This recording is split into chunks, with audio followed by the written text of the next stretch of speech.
Welcome to a reading of Moonchild by Alistair Crowley for the Near Zone on YouTube. I am your narrator, Jay Unwuka. Moonchild, Chapter 2, A Philosophical Disquisition upon the Nature of the Soul. There is little difference, barring our Occidental subtlety, between Chinese philosophy and English, observed Cyril Gray. The Chinese bury a man alive in an ant-heap. The English introduce him to a woman. Lisa LaGiuffria was startled into normality by the words. They were not spoken in jest. And she began to take stock of her surroundings. Cyril Gray himself was radically changed. In fashionable London, he had worn a claret-colored suit, an enormous gray butterfly tie hiding a soft silk collar. In Bohemian Paris, his costume was diabolically clerical in its formality. A frock coat, tightly buttoned to the body, fell to the knees. Its cut was as severe as it was distinguished. The trousers were of sober gray. A big black four-in-hand tie was fastened about a tall, uncompromising collar by a Capricorn sapphire so dark as to be hardly noticeable. A rimless monocle was fixed in his right eye. His manner had changed to parallel his dress. The supercilious air was gone. The smile was gone. He might have been a diplomatist at the crisis of an empire. He looked even more like a duelist. The studio in which he stood was situated on the Boulevard Arago, below the Santé prison. It was reached from the road through an archway, which opened upon an oblong patch of garden. Across this, a row of studios nestled, and behind these again were other gardens, one to each studio, whose gates gave onto a tiny pathway. It was not only private, it was rural. One might have been 10 miles from the city limits. The studio itself was severely elegant. Simplex munditis. Its walls were concealed by dull tapestries. In the center of the room stood a square carved ebony table, matched by a sideboard in the west and a writing desk in the east. 4 chairs with high Gothic backs stood about the table. In the north was a divan, covered with the pelt of a polar bear. The floor was also furred, but with black bears from the Himalayas. On the table stood a Burmese dragon of dark green bronze. The smoke of incense issued from its mouth. But Simon If was the strangest object in that strange room.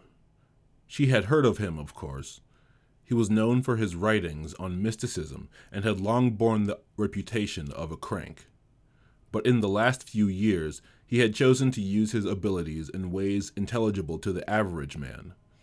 It was he who had saved Professor Briggs and, incidentally, England, when that genius had been accused of and condemned to death for murder but was too preoccupied with the theory of his new flying machine to notice that his fellows were about to hang him. And it was he who had solved a dozen other mysteries of crime, with apparently no other resource than pure capacity to analyze the minds of men. People had consequently begun to revise their opinions of him. They even began to read his books. But the man himself remained unspeakably mysterious. He had a habit of disappearing for long periods, and it was rumored that he had the secret of the elixir of life. For although he was known to be over 80 years of age, his brightness and activity would have done credit to a man of 40, and the vitality of his whole being, the fire of his eyes, the quick conciseness of his mind, bore witness to an interior energy almost more than human. He was a small man, dressed carelessly in a blue serge suit with a narrow dark red tie. His iron-gray hair was curly and irrepressible. His complexion, although wrinkled, was clear and healthy.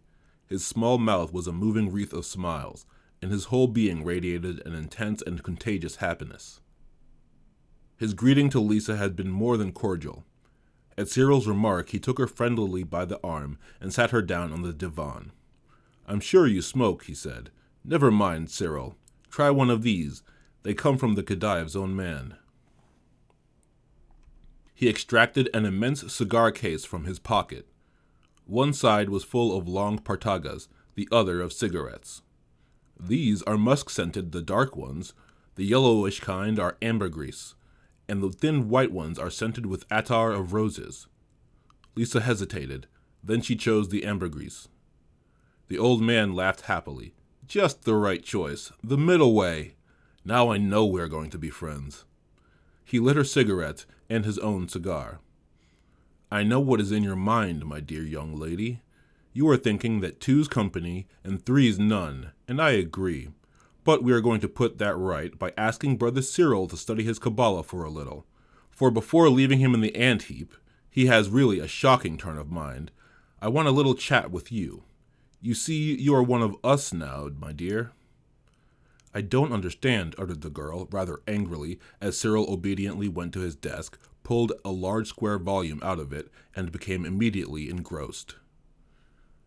Brother Cyril has told me of your 3 interviews with him, and I am perfectly prepared to give you a description of your mind. You are in rude health, and yet you are hysterical. You are fascinated and subdued by all things weird and unusual, though to the world you hold yourself so high, proud, and passionate. You need love, it is true, so much you know yourself. And you know also that no common love attracts you. You need the sensational, the bizarre, the unique. But perhaps you do not understand what is at the root of that passion. I will tell you. You have an inexpressible hunger of the soul. You despise Earth and its delusions, and you aspire unconsciously to a higher life than anything this planet can offer. I will tell you something that may convince you of my right to speak. You were born on October the 11th, so Brother Cyril told me, but he did not tell me the hour. You never told him. It was a little before sunrise. Lisa was taken aback. The mystic had guessed right. The order to which I belong, pursued Simon If, does not believe anything. It knows, or it doubts, as the case may be, and it seeks ever to increase human knowledge by the method of science, that is to say, by observation and experiment. Therefore you must not expect me to satisfy your real craving by answering your questions as to the existence of the soul. But I will tell you what I know and can prove. Further, what hypotheses seem worthy of consideration. Lastly, what experiments ought to be tried. For it is in this last matter that you can aid us. And with this in mind, I have come up from St. Jean de Luz to see you. Lisa's eyes danced with pleasure. Do you know, she cried, you are the first man that ever understood me? Let me see whether I do understand you fully. I know very little of your life. You are half Italian, evidently. The other half probably Irish. Quite right. You come of peasant stock, but you are born... You come of peasant stock. You come of peasant stock, but you were brought up in refined surroundings, and your nature developed on the best lines possible without check. You married early. Yes, but there was trouble. I divorced my husband, and married again 2 years later. That was the Marquis Legifria? Yes. Well, then, you left him, although he was a good husband and devoted to you, to throw in your lot with Lavinia King.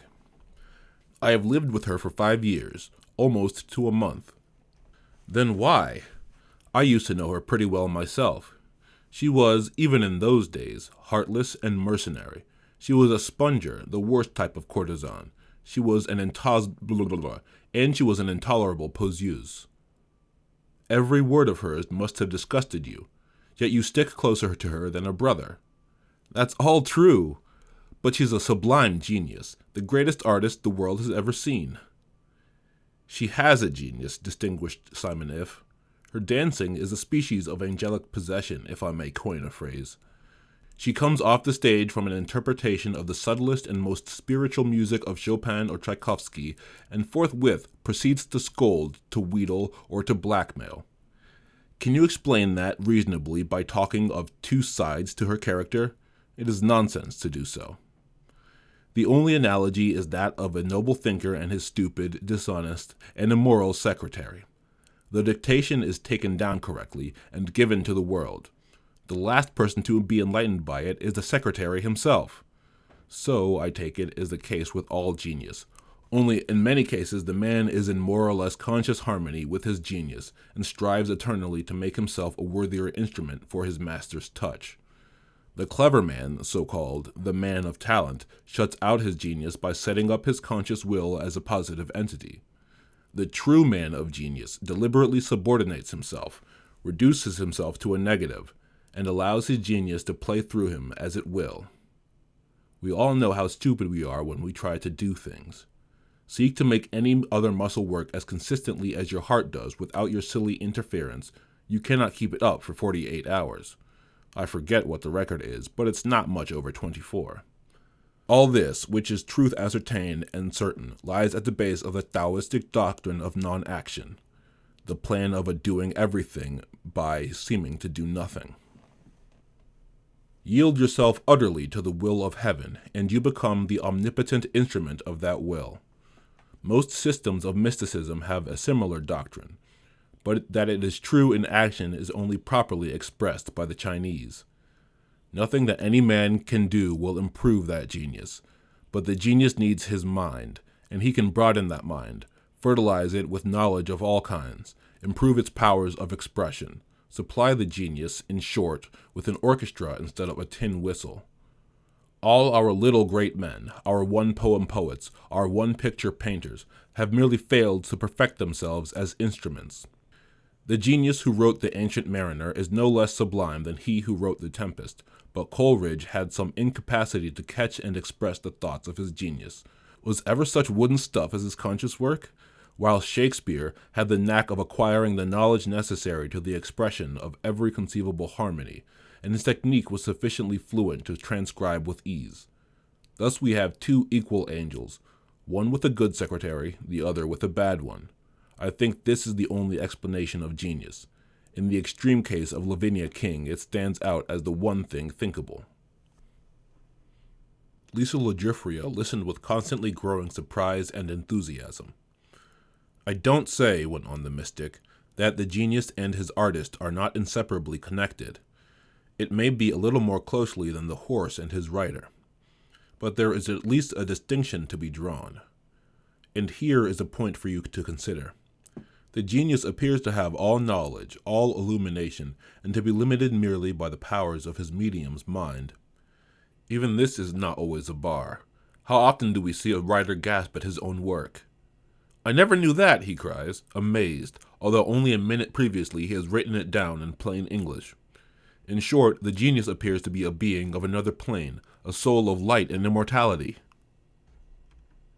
I know that much of this may be explained by supposing what I have called the genius to be a bodily substance in which the consciousness of the whole race, in his particular time, may become active under a certain stimuli. There is much to be said for this view. Language itself confirms it, for the words to know, gnosis, are merely sub-echoes of the first cries implying generation in the physical sense, for the root gen means to know only in the second place. In its original sense is to beget. Similarly, spirit only means breath. Divine and most other words of identical purport imply no more than shining. So it is one of the limitations of our minds that we are fettered by language to the crude ideas of our savage ancestors, and we ought to be free to investigate whether there may not be something in the evolution of language besides a monkey trick of metaphysical abstractions, whether, in short, men have not been right to sophisticate primitive ideas, whether the growth of language is not evidence of a true growth of knowledge, whether, when all is said and done, there may not be some valid evidence for the existence of a soul. "The soul!" exclaimed Lisa joyfully. "Oh, I believe in the soul." "Very improper," rejoined the mystic. "Belief is the enemy of knowledge. Skate tells us that soul probably comes from su, to beget. I wish you would speak simply to me. You lift me up and throw me down again all the time. Only because you try to build without foundations. Now I am going to try to show you some good reasons for thinking that the soul exists, and is omniscient and immortal, other than that about genius which we have discussed already. I am not going to bore you with the arguments of Socrates, for although, as a member of the Hemlock Club which he founded, I perhaps ought not to say so, the Phaedo is a tissue of the silliest sophistry. But I am going to tell you one curious fact in medicine. In certain cases of dementia, where the mind has long been gone, and where subsequent examination has shown the brain to be definitely degenerated, there sometimes occur moments of complete lucidity, where the man is in possession of his full powers. If the mind depended absolutely on the physical condition of the brain, this would be difficult to explain.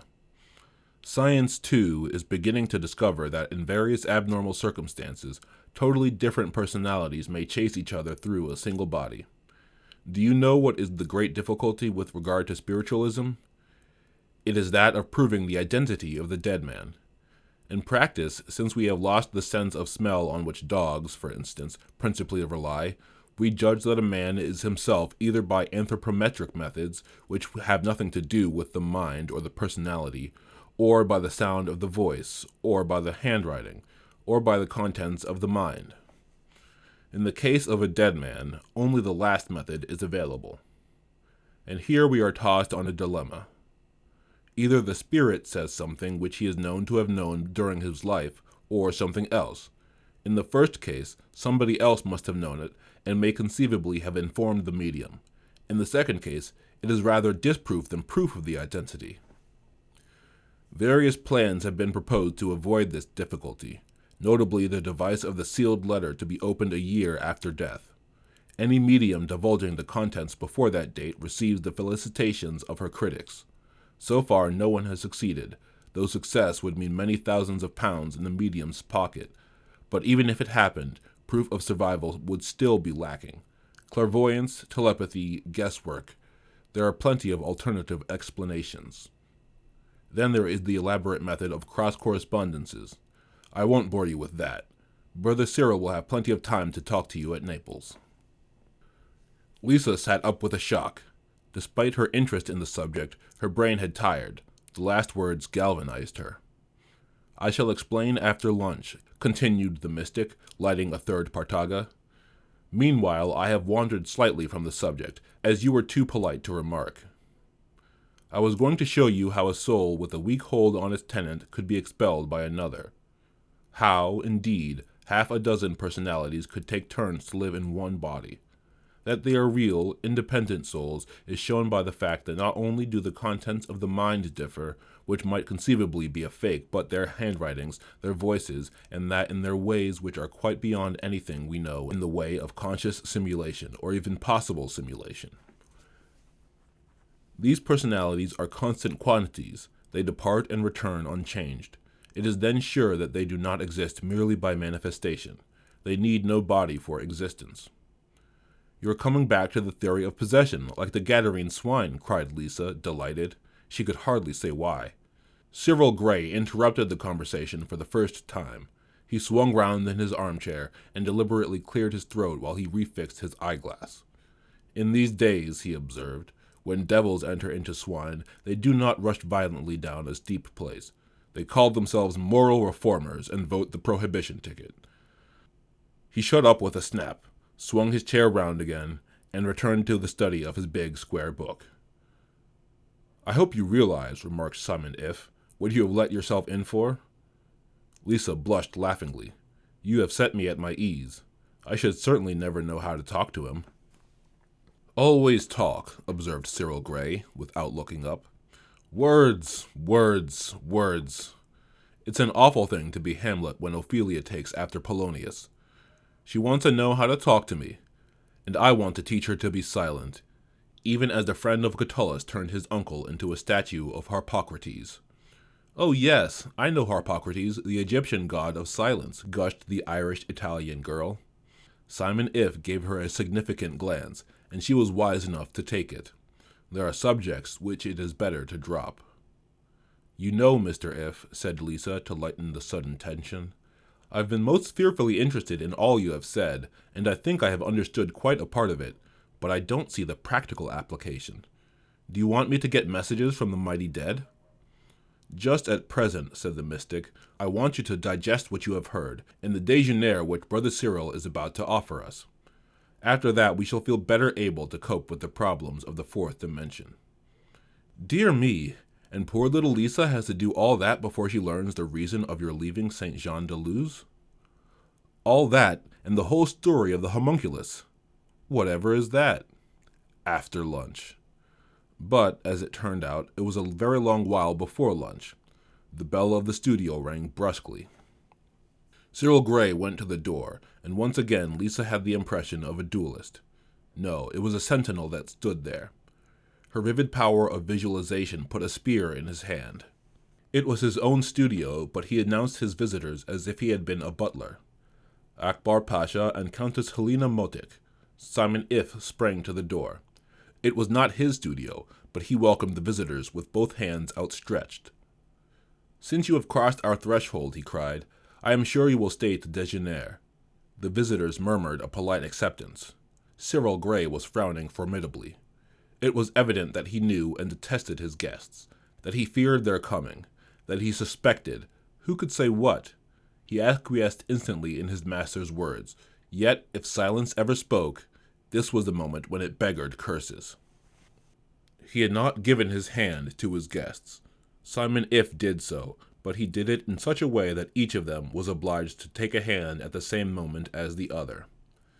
Lisa had risen from the divan. She could see that some intricacy was on foot, but could form no notion of its nature. When the newcomers were seated, Lisa found that she was expected to regale them with the news of Paris. It was rather a relief to her to get away from the mystic's theories. The others left everything to her. She rattled off some details of Lavinia King's latest success, then suddenly noticed that Cyril Gray had laid the table, for his eager, cynical voice broke into the conversation.